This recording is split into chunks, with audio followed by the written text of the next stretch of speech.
Hello students, welcome to my channel. आज हम लोग जो चैप्टर पढ़ने वाले हैं उस चैप्टर का नाम है इलेक्ट्रिक फील्ड्स एंड चार्जेस। इस चैप्टर का इंपॉर्टेंस इसलिए इतना ज़्यादा है क्योंकि इस चैप्टर से रिलेटेड कुछ 6 चैप्टर्स है जो आपको 12th स्टैंडर्ड में बहुत ज़्यादा इंपॉर्टेंटली काम में आएंगे। सबसे पहला चैप्टर है इलेक्ट्रोस्टैटिक्स, फिर उसके बाद आता है करंट इलेक्ट्रिसिटी, देन आफ्टर आता है magnetic effect due to electric current. इस चैप्टर को जो है सीबीएसई में दूसरे नाम से जाना जाता है जो है moving charges and magnetism. Next आता है मैग्नेटिक मटेरियल्स और इसे भी एक दूसरे नाम से जाना जाता है, वो है magnetism and matter. Then after electromagnetic induction and alternating current. ये सारे 6 के 6 चैप्टर्स मोस्ट इंपॉर्टेंट चैप्टर होते हैं 12th स्टैंडर्ड के। अगर आप सीबीएसई में जाते हो तो वहाँ पे इलेक्ट्रिक फील्ड्स एंड चार्जेस आपको 12th स्टैंडर्ड में मिलेगा, और अगर आप स्टेट बोर्ड में हो तो आपको electric fields and charges 11th standard में मिलेगा। सबसे पहले इस चैप्टर को 2 हिस्सों में बांटा गया है। इस चैप्टर का पहला हाफ हिस्सा जो है उसमें आप देखेंगे कि इस चैप्टर को 2 हिस्सों में किस तरह से बांटा गया है, चार्जेस और इलेक्ट्रिक फील्ड के रूप में, जिसमें आपको फर्स्ट हाफ सेशन में सिर्फ चार्जेस क्या होता है इसके बारे में जानकारी दी जाएगी, और नेक्स्ट हाफ सेशन में आपको इलेक्ट्रिक फील्ड के बारे में इंफॉर्मेशन दी जाएगी। अब चार्जेस के बारे में आप जानते हो तो आप बचपन से पढ़ते हो कि कितने प्रकार के चार्जेस हम लोग देखते हैं। There are only 2 types of charges. पहला होता है पॉजिटिव चार्ज, दूसरा होता है नेगेटिव चार्ज। इसके अलावा तीसरा कोई चार्ज होता ही नहीं है, और हम लोग इसी चार्जेस के बारे में डिटेल में स्टडी करने वाले इस चैप्टर के अंदर में। फिर अगर आप चार्जेस के बारे में देखते हो चुके हो तो चार्जेस के अंदर हम लोग अगर डीपली जाएंगे तो चार्जेस को आप इस चैप्टर में किस तरीके से ट्रांसफ़र कर सकते हैं उनके बारे में पढ़ोगे। सबसे पहले आप ट्रांसफ़र के बारे में पढ़ोगे तो चार्जेस को ट्रांसफ़र करने का एक तरीका है फ्रिक्शन।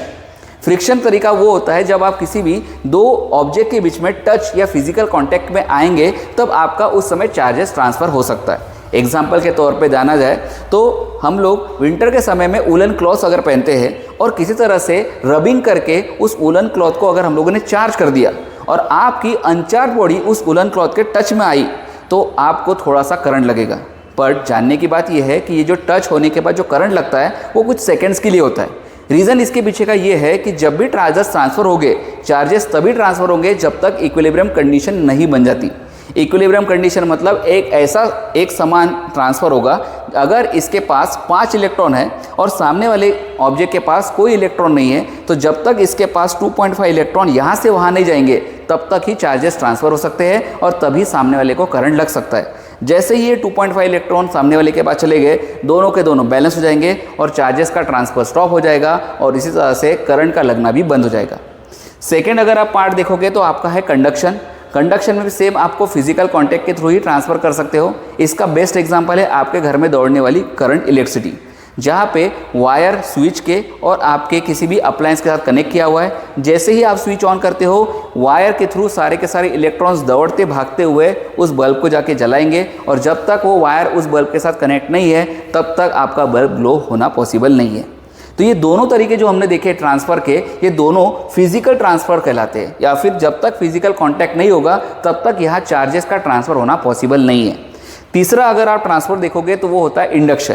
इंडक्शन एक ऐसा प्रोसेस है जिसमें आपको ट्रांसफ़र तो करना है चार्जेस, पर बिना किसी फिजिकल कॉन्टैक्ट के। अब यहाँ पे इस ट्रांसफ़र को कैसे कर सकते हैं उसके लिए मैं एग्जाम्पल के थ्रू समझाना चाहूँगा। ये एग्जाम्पल आपके बुक में भी इलस्ट्रेट किया गया है, उसी को मैं थोड़ा सा डिटेल में आपको समझाता हूँ। आप इसके लिए क्या किए, एक मेटल की प्लेट ले लो या फिर मेटल की थाली ले लो।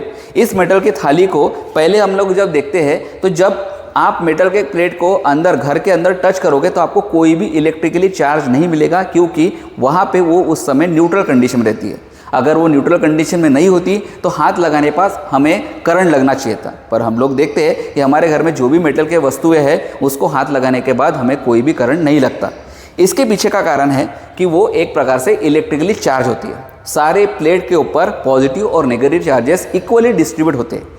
अब हमें क्या करना है, इसे इलेक्ट्रिकली चार्ज करना है। अब इलेक्ट्रिकली चार्ज करने के लिए आपको इस प्लेट को एक तो पूरी तरह से पॉजिटिवली चार्ज करना पड़ेगा या फिर इस प्लेट को पूरी तरह से नेगेटिवली चार्ज करना पड़ेगा। इसके लिए हमारे पास एक सोर्स ऑफ अप्लायंस है कि हम लोग एक मेटल की स्केल ले लेते हैं और ये मेटल की स्केल को मैं अप्लाई करता हूँ पॉजिटिव चार्ज स्केल के रूप में, और इस पॉजिटिवली चार्ज स्केल को मैं इस मेटल के स्फीयर के जस्ट क्लोज आके रख देता हूँ। जैसे ही आपने इस मेटल की स्केल को इस पॉजिटिवली चार्ज स्फीयर के पास रख दिया तो यहाँ पे हलचल होना शुरू हो जाएगी। हलचल इस तरह से होगी, ये स्फीयर, ये पूरी की पूरी आपकी जो प्लेट है या स्केल है, ये पॉजिटिवली चार्ज है, जिस वजह से सारे के सारे नेगेटिव चार्ज एक तरफ आ जाएंगे और सारे के सारे पॉजिटिव चार्ज दूसरी तरफ आ जाएंगे, जिसको मैंने आपको डायग्राम में शो किया है। अब यहाँ पे क्या होगा कि सेकेंड नंबर की स्टेप ये है कि अगर आप इस समय इस स्केल को हटाते हैं तो ये प्लेट जैसे कि वैसी हो जाएगी, न्यूट्रल कंडीशन में चली जाएगी। इसके लिए मुझे क्या करना पड़ेगा, एक हाफ इसका जो हिस्सा है पॉजिटिव चार्ज का वो पूरी तरह से रिमूव करना पड़ेगा। उसे रिमूव करने के लिए मैंने इस शीट को दूसरी तरफ से एक अर्थिन से जोड़ दिया। जैसे आप अर्थिन से जोड़ दोगे तो होगा क्या, अर्थिन से निकलने वाले इलेक्ट्रिकली चार्ज न्यूट्रॉन्स जो होते हैं या फिर उसको नेगेटिवली चार्ज स्फीयर बोल सकते हो, ये पूरे के पूरे पॉजिटिव चार्जेस को इलेक्ट्रिकली न्यूट्रल कर देंगे यानी बैलेंस कर देंगे। जिस वजह से क्या होगा कि ये पूरा आधा हिस्सा खाली हो जाएगा और जैसे ही वो जगह खाली मिलेगी ये नेगेटिवली चार्ज उस जगह पे आके बैठ जाएंगे और पूरे के पूरे स्फीयर पे अब एक ही लोगों का कब्जा हो जाएगा और वो होगा नेगेटिव चार्ज। और अब अगर आप इस स्केल को रिमूव करते हैं तो आपको रिजल्ट मिलेगा ये, और ये रिजल्ट आपको ये पॉसिबली दिखा देता है कि आपका जो मेटल स्फीयर पहले इस कंडीशन में न्यूट्रल था, अब वो इस कंडीशन में आने के बाद इलेक्ट्रिकली चार्ज हो गया है। अब इलेक्ट्रिकली चार्ज कैसे हो सकता है, ट्रांसफ़र कैसे कर सकते हैं, और ये प्रोसेस जो है ये पूरी तरह से नॉन फिजिकल कॉन्टैक्ट के थ्रू ही हम लोगों ने यहाँ पे उस मेटल के स्फीयर को क्या किया है, इलेक्ट्रिकली चार्ज कर दिया। तो 3 वे मैंने बताया, एक है फ्रिक्शन, एक है कंडक्शन और दूसरा है इंडक्शन। फिर हम लोग आगे बढ़ते हुए बेसिक प्रॉपर्टीज़ जो है चार्जेस की वो हम लोग देखेंगे। आपकी किताब में 3 मेनली बेसिक प्रॉपर्टीज़ है। सबसे पहली प्रॉपर्टी आती है एडिटिव चार्जेस। अब ये एडिटिव चार्जेस मतलब इसका नाम से आपको समझ में आ रहा है एडिशन ऑफ चार्जेस, पर कभी भी याद रखना कि हम लोगों ने स्टार्टिंग में ही पढ़ा है कि एडिशन ऑफ चार्जेस में 2 प्रकार के चार्जेस होते हैं, एक होता है पॉजिटिव चार्ज और एक होता है नेगेटिव चार्ज। पर यहाँ पे कहीं पे भी आपको ये नहीं बोला गया कि कौन से प्रकार के चार्जेस को ऐड करना है। इसका मतलब साफ है कि पॉजिटिव चार्ज हो या नेगेटिव चार्ज हो, उन दोनों को ही आपको ऐड करना है। पर ऐड करना कैसे, इसको समझाने के लिए मैंने एग्जाम्पल भी आपके सामने रखा हुआ है। सबसे पहले तो इसका अगर आपको कोई MCQ आता है तो आपको ये स्टेटमेंट या ये लाइन याद रखना है कि sum of all the charges present in the system, जितने भी चार्जेस उस सिस्टम के अंदर है उन सभी चार्जेस को आपको ऐड करना है।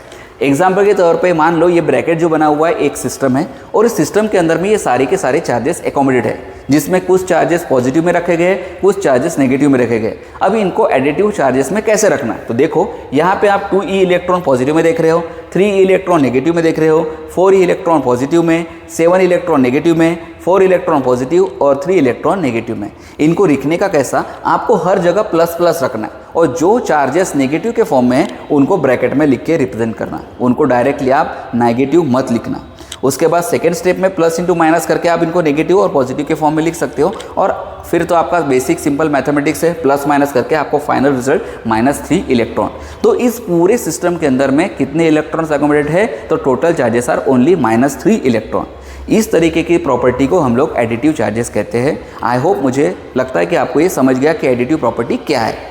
अब जो सेकेंड प्रॉपर्टी आती है वो है कंजर्वेशन ऑफ चार्जेस। अब ये कंजर्वेशन ऑफ चार्जेस के बारे में आप ऑलरेडी बहुत बार पढ़ चुके हो। 8-9 स्टैंडर्ड में स्ट्रक्चर ऑफ एटम करके चैप्टर है जहाँ पे डेल्टन एटॉमिक थ्योरी आपने पढ़ी है। उस डेल्टन एटॉमिक थ्योरी में भी आपने कंजर्वेशन ऑफ चार्जेस के बारे में पढ़ा है। उसका सबसे पहला सिद्धांत ये है कि इस दुनिया में ना किसी एनर्जी को बनाया जा सकता है ना उसे ख़त्म किया जा सकता है। बस हम लोग कर क्या सकते हैं, तो उस एनर्जी को एक जगह से दूसरी जगह ट्रांसफ़र कर सकते हैं।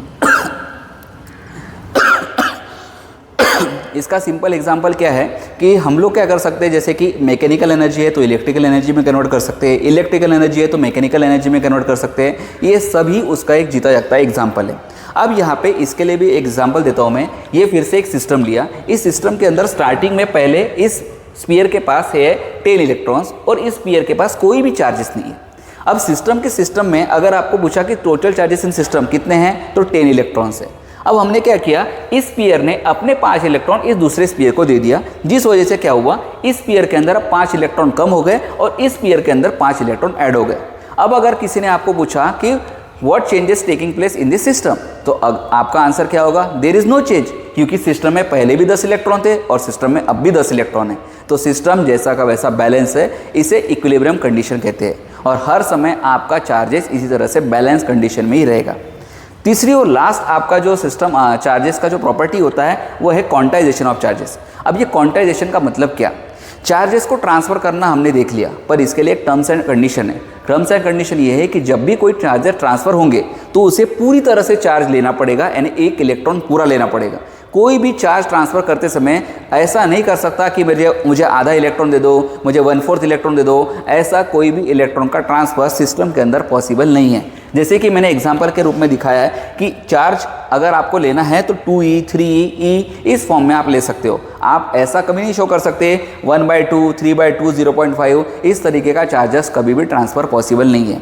और इसके लिए एक बेसिक जनरल फॉर्मूला भी आपके बुक में दिया गया है Q = NE, जहाँ पे N का मतलब नेचुरल नंबर 1 से लेकर इन्फिनिटी तक आप ले सकते हो। E का मतलब आपका इलेक्ट्रॉन हो गया। अब इलेक्ट्रॉन की वैल्यू को आप कूलम में कन्वर्ट करना है तो आपके पास वैल्यू है 1.6 × 10⁻⁹ कूलम।